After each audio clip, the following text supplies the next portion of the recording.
قبول نہ ہونے والی دعا قبول ہوئی دعا سے بڑا معجزہ ہوتی ہے، کیونکہ آپ کی کچھ دعائیں آپ کو توڑ دینے والی ہوتی ہے، اور جب اللہ یہ دیکھتا ہے کہ آپ کی نیت صاف ہے تو اللہ آپ کو ان توڑ دینے والی دعاؤں سے بچا لیتا ہے، ان دعاؤں کے لیے جو آپ کے حق میں بہتر ہوتی ہے۔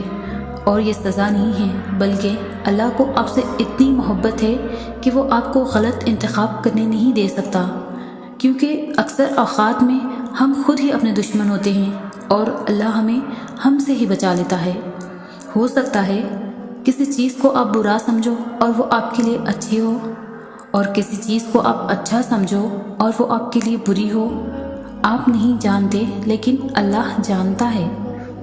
اس دنیا میں کوئی ایسا شخص نہیں جو آپ سے بے انتہا محبت کرے اور ہمیشہ آپ کو یاد رکھے، آپ سے مخلص رہے۔ ہاں، اگر کوئی ہے بھی تو اس میں نہ ہی اس کا کمال ہے اور نہ ہی آپ کا۔ یہ وہ محبت ہے جو اللہ نے اس کے دل میں آپ کے لیے ڈال دی ہے۔ اگر وہ آپ کی قدر کرتا ہے، آپ کو ویلیو دیتا ہے، تو اللہ چاہتا ہے کہ وہ شخص آپ کا بنا رہے۔ تو یہ اللہ نے چاہا کہ وہ شخص آپ کو چاہے اور عمر بھر چاہے، اور وہ شخص آپ کو چاہتا رہے گا یہاں تک کہ آپ اس دنیا کو چھوڑ دیں، پھر بھی وہ آپ کو نہیں بھولے گا، آپ کا ذکر کرے گا، لوگوں میں آپ کو زندہ رکھے گا۔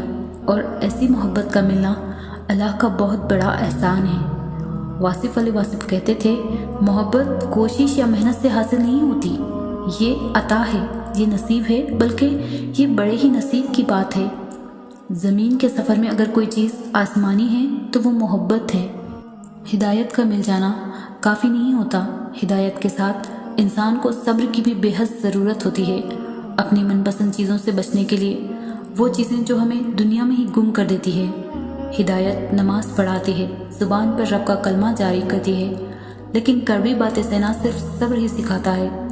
اخلاص جب دل میں آئے تو عبادت میں بھی مزہ آتا ہے، اور محبت میں بھی۔ عبادت اور محبت ایک ہی ہیں، جس کی عبادت کی جائے اسے محبت ہونے لگتی ہے، اور جس سے محبت ہو جائے اس کی عبادت ہم خود پر فرض کر لیتے ہیں۔ ایک فرق ہے، صرف محبت ہر کسی سے کر سکتے ہیں، لیکن عبادت صرف ایک ذات کی جستی ہے، اور وہ ذات واحد رب کی ہے۔ زندگی کسی کی بھی اتنی آسان نہیں ہوتی، پریشانی اور افسردگی ہم میں سے کسی کو بھی ہو سکتی ہے۔ اگرچہ مسلمان ہونے کا مطلب یہ ہے کہ ہم اپنے اندر عقیدے کی مضبوط جڑیں رکھتے ہیں، اسی لیے اس کا ہرگز یہ مطلب نہیں ہے کہ ہم اس طرح کے چیلنجوں کا سامنا کرنے کے قابل نہیں ہیں۔ جب ایک شخص ذہنی چیلنجوں کے باوجود اللہ پر پوری طرح سے اعتبار کرتا ہے، اس سے ظاہر ہوتا ہے کہ اس کا ایمان کتنا عزم ہے۔ ایسی کون سی چیز ہے جو ہم سب ایک دوسرے سے مختلف کر دیتی ہے؟ یقین۔ ہم سب ہی اللہ پر بھروسہ کرتے ہیں، مگر کبھی کبھی ہم اتنے مشکل وقت سے گزر رہے ہوتے ہیں کہ ہم اللہ پر اس طرح سے یقین نہیں کر پاتے۔ کہیں نہ کہیں ہم گھبرا جاتے ہیں، ہمارا ایمان کمزور پڑ جاتا ہے۔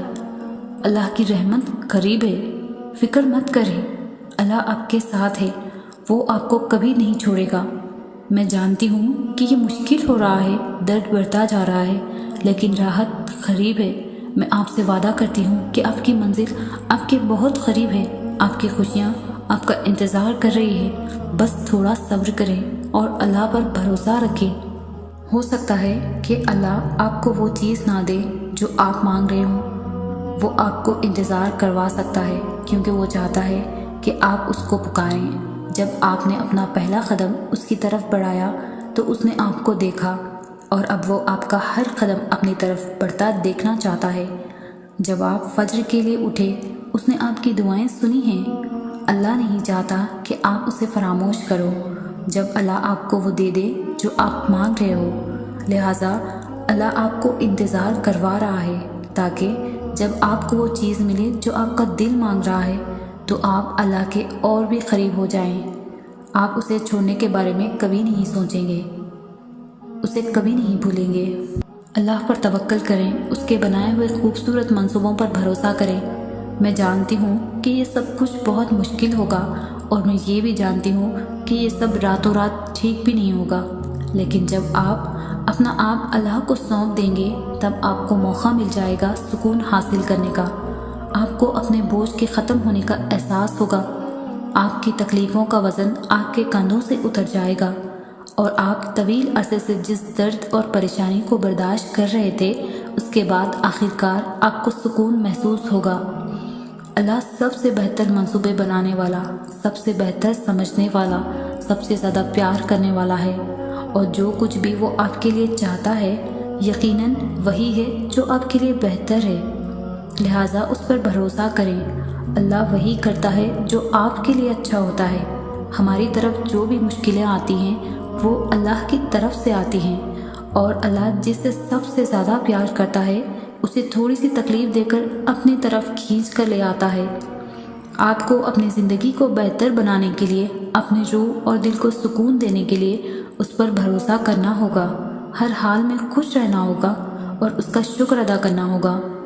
لوگ نہ تو آپ کا مسئلہ ہیں اور نہ ہی آپ کی دعاؤں کا، کیونکہ اللہ نے آپ کو دینے کے لیے لوگوں کی رائے نہیں مانگنی۔ لوگ کچھ بھی نہیں ہیں، یہ معاملہ صرف آپ کا اور اللہ کا ہے۔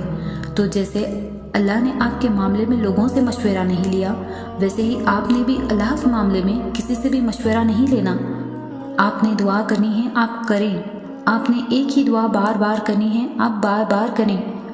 آپ اللہ سے تب تک مانگیں جب تک آپ کو سکون نہیں مل جاتا۔ سب کو بھول جائیں، کیونکہ اجر تو اللہ ہی نے آخر دینا ہے نا۔ تو یہ تو نہیں سوچنا کہ لوگ جو مانگنے سے روک رہے ہیں اگر وہ نہ ملا تو آپ کو شرمندگی اٹھانی پڑے گی۔ اللہ سے مانگنے والے شرمندہ کبھی نہیں ہوتے، کیونکہ اللہ کی طرف سے بھیجی گئی ہار ہوئی جیت ہوتی ہے۔ نہ مانگ کر پچھتانے سے بہتر ہے کہ آپ ایک بار اپنی پوری کوشش کریں۔